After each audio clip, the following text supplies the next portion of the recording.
c'est avec grand plaisir que nous sommes en votre compagnie, Jean-Daniel Balthassa, pour votre roman La tristesse des femmes en mousseline aux éditions Calman Lévy. Et on va commencer, c'est Paul Valéry au crépuscule de sa vie, 1945, février. Et j'ai trouvé ça passionnant, et comme je vous l'ai dit juste avant de tourner, je ne connaissais pas Paul Valéry, et on va le découvrir dans un processus de réflexion où j'ai l'impression qu'il fait un peu le point, mais sur les femmes de sa vie. Est-ce que vous seriez d'accord quelque part si je dis ça? Bon, en tout cas, une femme qui l'a marqué, mais après il y en a deux autres. Oui, alors justement, ça c'est quelque chose, effectivement, il fait un peu le point tout court. Parce qu'il arrive vraiment, Valéry, il meurt en juin 1945, et là on se trouve en février, donc il est à quelques mois de sa mort. Si on peut dire, effectivement, il a un regard sur son passé, sur un certain nombre de questions non résolues, on pourrait dire, de son passé.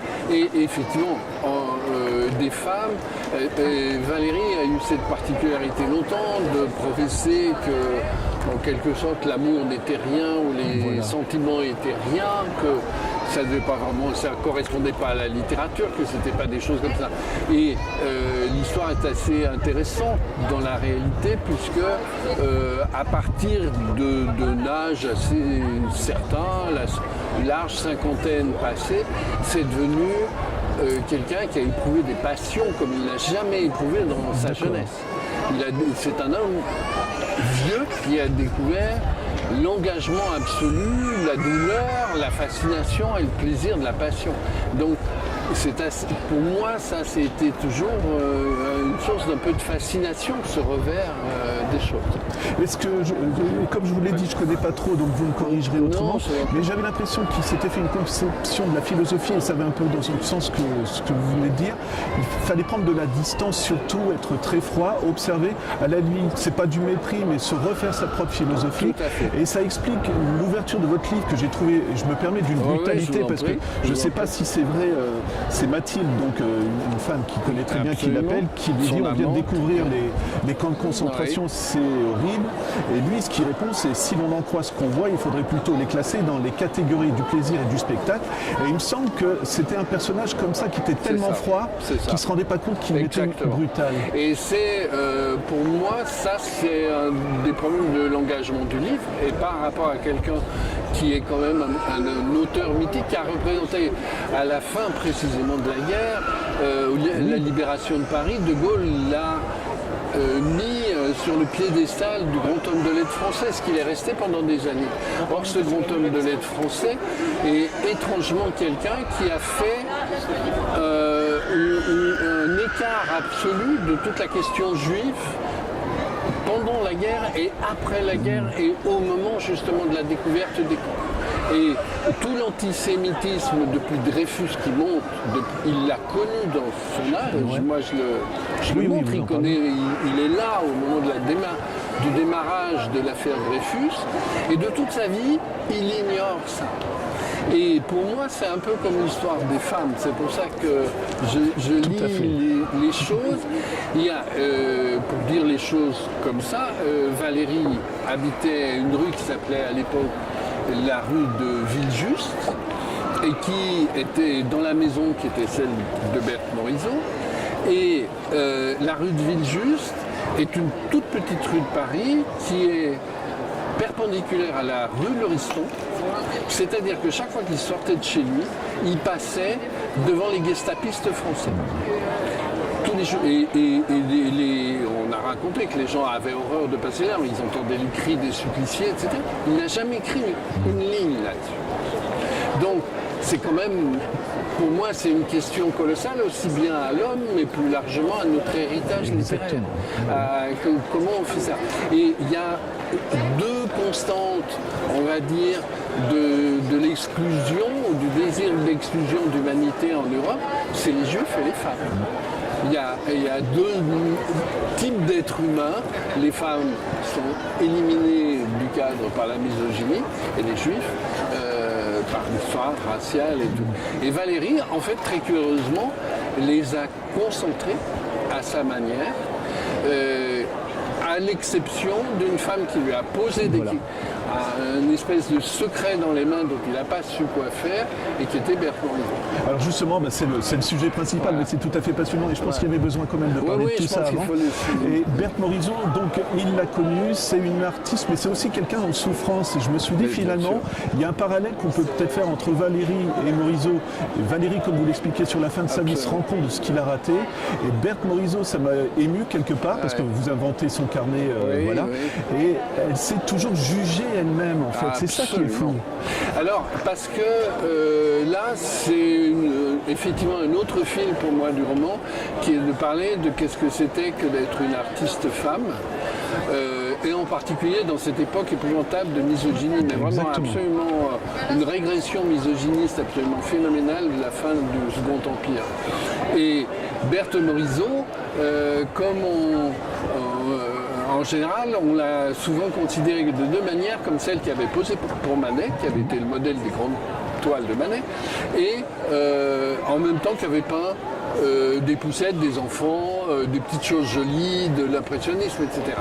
Alors que c'est une femme qui a peint, son catalogue est à peu près de 600 œuvres, entre les peintures, les dessins, etc. etc. Et elle a participé totalement à quelque chose qui fascinait complètement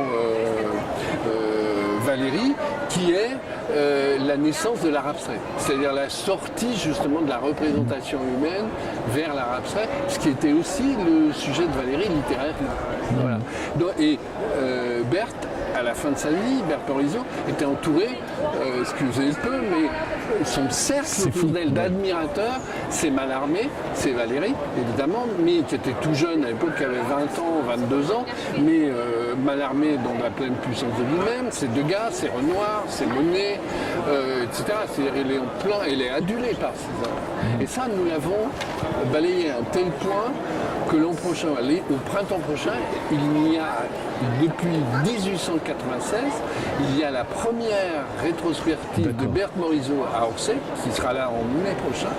C'est la première depuis la mort de Berthe, qui est énorme.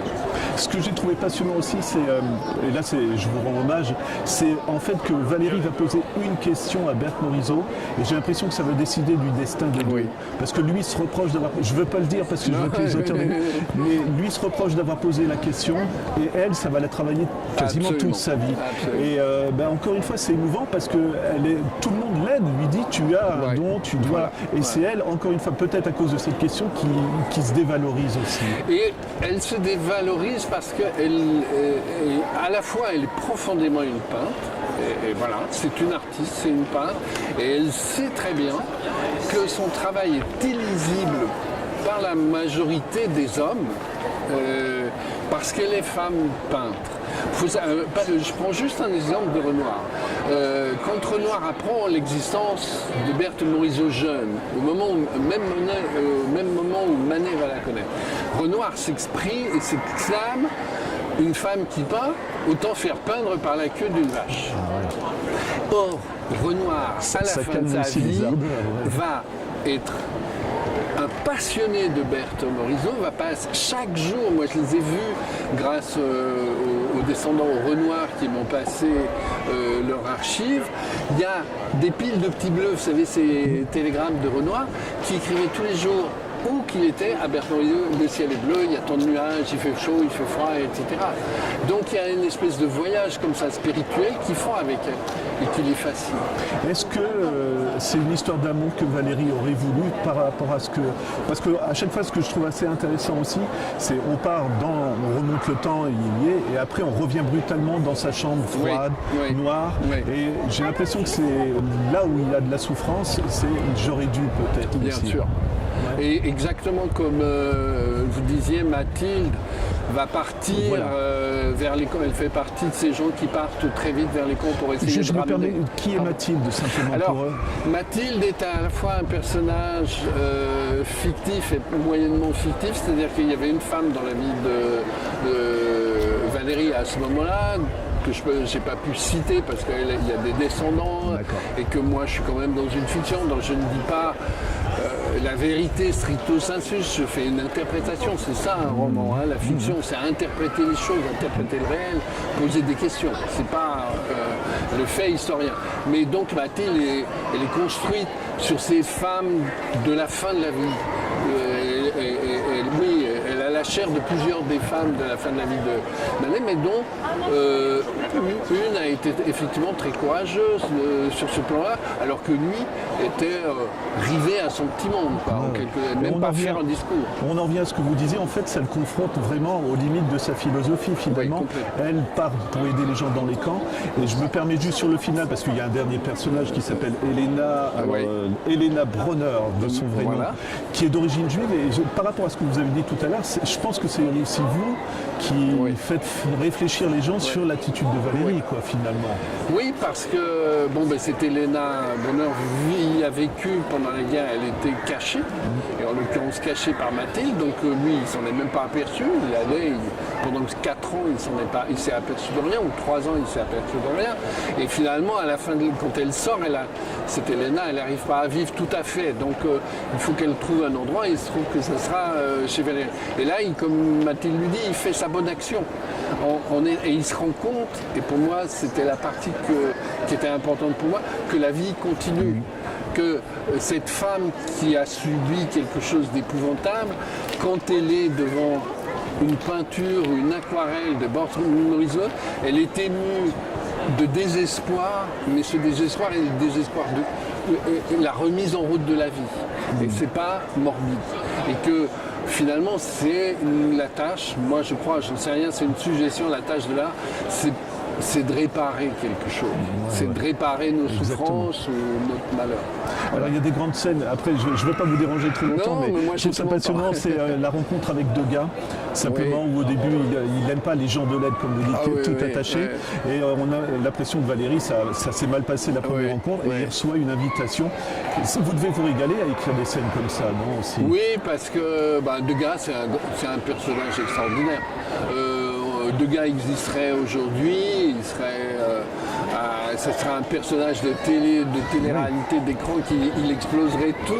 Il est plein de contradictions. Lui, c'est un antisémite total, alors qu'il était dans... Tous ceux qui l'ont aidé à devenir Degas étaient des juifs, il faut le faire. Et il y a Dreyfus et il les jette. Et à la fin de sa vie, où il est complètement aveugle, il se dit merde, il fait pareil, juste avant, parce qu'il meurt assez vieux, vers 1909, il va retrouver un des jeunes qu'il a beaucoup aimé, et il lui dit, je crois que j'ai fait une connerie, faudrait que je vous aime. Et donc Degas, il est dans ce moment, et en même temps c'est un prodigieux peintre, et quand il voit une peinture puissante, une grande peinture, il ne peut pas se mentir. Et quand il voit la peinture de Berthe, il ne peut pas se mentir. Mais là, je vais vous rendre hommage, et c'est simplement aussi comment vous faites pour décrire des tableaux aussi bien. C'est une question complètement naïve, mais je me dis que pour vous, si vous dites, mince, comment je vais faire? Parce que c'est pas évident de mettre des mots sur des émotions quand même aussi. Les draper, les choses comme ça, vraiment, on a l'impression de le voir. C'est gentil. Bon, là, c'est un peu un truc à mon perso, parce que moi, j'ai rêvé d'être peintre. J'ai travaillé la peinture et j'étais très mauvais peintre, donc j'ai rendu service à moi et à tout le monde de m'arrêter, et je me suis rendu compte qu'en fait c'était écrire, mais que j'éprouvais quelque chose de particulièrement jouissif, il faut dire les choses, une volupté particulière à essayer de passer de la peinture aux mots, et pour ceux qui n'ont pas vu nécessairement un tableau, essayer de leur faire sentir quelque chose qu'on peut sentir dans le tableau. Donc voilà, c'est ça. Après, ça marche, ça marche pas. Ça marche très bien, je vous le dis. Voilà. Écoutez, Jean-Daniel, je vous remercie. C'était vraiment un plaisir de vous rencontrer. Et même, je le dis, puisque maintenant, j'ai osé vous le dire, je ne connaissais pas Valérie, mais les gens, laissez-vous tenter pour vivre des émotions, je pense, simplement aussi. Alors, moi, c'est mon truc du roman. On a parlé de choses savantes, c'est un roman. Et moi, je crois fondamentalement que je suis un romancier. Et pour moi, le roman, c'est la possibilité de comprendre et d'apprendre des choses par l'émotion, pas par le savoir. Voilà. On n'est Et je pas pense dans que le c'est un savoir. personnage comme les autres pour vous, Valérie, du coup, dans ce Oui. roman. C'est vous qui projetez aussi ce que vous avez envie de dire. Mais bien sûr. Voilà. Eh ben, je rappelle le titre de votre roman, donc La tristesse des femmes en mousseline, Jean-Daniel Balthasar aux éditions Kalman Levin. Merci beaucoup. Merci beaucoup à vous.